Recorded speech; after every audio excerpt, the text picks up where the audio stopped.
आप तो नहीं कह सकते हैं कि 25 वोट आ गया तो वोट चोरी हो गया, इसमें भी कहेंगे इस चीज। इसका एक प्रभाव पूरा इसमें एनडीए के पक्ष में सरकार, जब आप सरकार में रहते हैं तब आप सरकार फॉर्म भरवाता है। आपने आज तक कभी देखा है कि कोई पार्टी फॉर्म भरवा रहा है?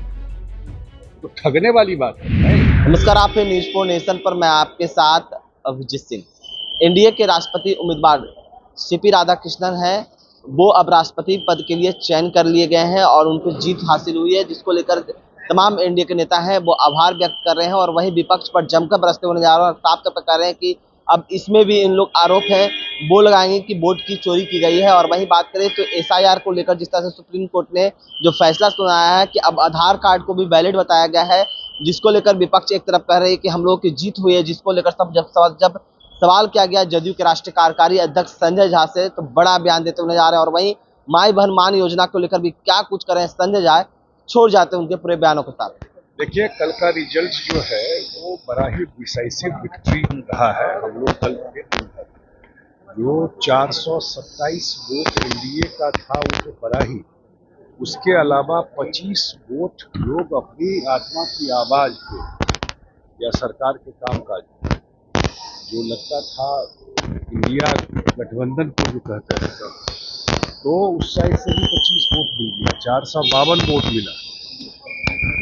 10-15 वोट रिजेक्ट हुआ, जिसमें 10 सभी लोगों का था, लेकिन 452 वोट मिला। तो ये क्लियर मैसेज देता है कि इतना बड़ा सरकार के कामकाज का प्रभाव सिर्फ जनता पे नहीं है, जो सांसद भी हैं वहाँ, तो शायद हमारे साथ इस ब्लॉक में नहीं भी है एनडीए में, उनका भी समर्थन मिला है। आदरणीय सीपी राधाकृष्णन जी के राष्ट्रपति बनने से माहौल पूरे देश में, खास करके दक्षिण भारत में बड़ा मैसेज इसका दिया है। यहाँ पर एक मुझे भी आती है और इस विक्ट्री का पूरा प्रभाव जो कहीं आप तो नहीं कह सकते हैं कि 25 वोट आ गया तो वोट चोरी हो गया, इसमें भी कहेंगे इस चीज। इसका एक प्रभाव पूरा इसमें एनडीए के पक्ष में पूरा देश में। कांग्रेस आधार को लेकर के सुप्रीम कोर्ट ने इस तरीके से कहा है कि आधार कार्ड को इम्प्रूव करना चाहिए, तो अब कह रहा है कि हमारी जीत है, ये कह रहा है। अब इसी को बैठ करके बोलते रहे ना, पूरा यात्रा करके घूम गए, जनता में कोई सुने क्या आप लोग इसको लेकर कोई आवाज? हमको तो नहीं दिखा कि इस सब मुद्दा पर बिहार की जनता सच्चाई जानती है।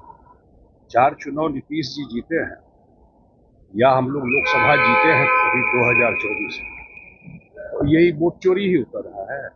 वोट चोरी जो लोग बोल रहे हैं उस समय होता था जब यहाँ बूथ छापा जाता था, बैलेट पर चुनाव होता था। जब से ईवीएम आया तो वोट चोरी बंद हो गई। संजय जी, माई बहन योजना पर तेजस्वी यादव कह रहे हैं महिलाओं का फॉर्म भरवा रहे हैं, फॉर्म भराया जा रहा है। गलत है, गलत है। सरकार, जब आप सरकार में रहते हैं तब आप सरकार फॉर्म भरवाता है। आपने आज तक कभी देखा है कि कोई पार्टी फॉर्म भरवा रहा है?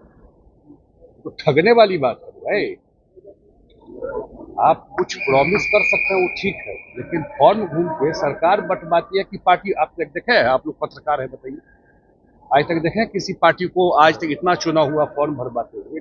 ये डेस्परेशन है उन लोगों। अधिकारियों को भी धमकाया है, कहा कि कार्रवाई करेंगे, उन पर कोर्ट तक ले जाएंगे अगर मेरे कार्यकर्ताओं को फंसाने का काम करेंगे तो गलत तरीके। अब पता नहीं क्या बोल रहे हैं।